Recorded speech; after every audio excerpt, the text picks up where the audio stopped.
pa lang po ay sinisiraan na itong mga alipores ni Digong ang kalaban nga ni Duterte sa pagka-mayor dyan sa Davao City. Walang habas, yun yung tamang term. Walang patumangga. Dahil kamo, bakit sanay na sanay sila sa ganito? Sa pagpapakalat ng fake news, sa paninira, sa pag-imbento ng kung ano-anong kwento para siraan ang kalaban.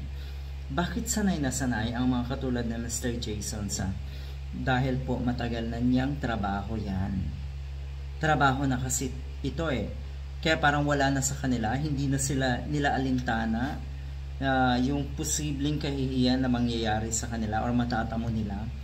Abay, una na, matindi yung pinakalat niyang fake news na kuno ay nagkasakit na ospital si General Torre. At yun nga, syempre ang ibig sabihin nun, ang gustong ipabatid ni Jason sa kinakaarma na daw. Pero hindi pala totoo, kaya ayun, mukhang makakasuhan na itong si Jason sa. Ngayon naman po, namimigay daw ng pera ang pamilya Nograles sa Cebu. Sa Davao pala. Namimigay daw ng limpak-limpak na cash ang pamilyang Nograles. As usual, itong mga ganito ay walang basihan.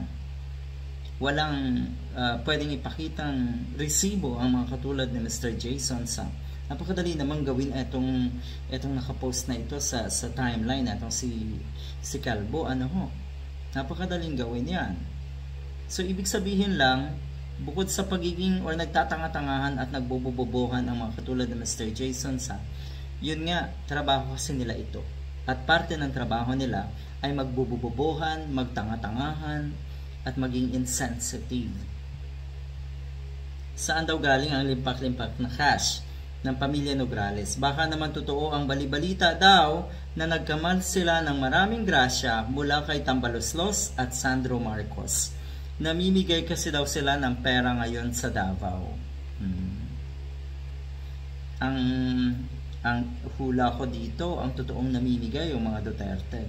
Kasi sila po yung nagmamakaawa. Sila po yung tila namamalimos na ng boto ngayon sa mga taga Davao dahil nga sa pangamba na matalo ng mga Nograles.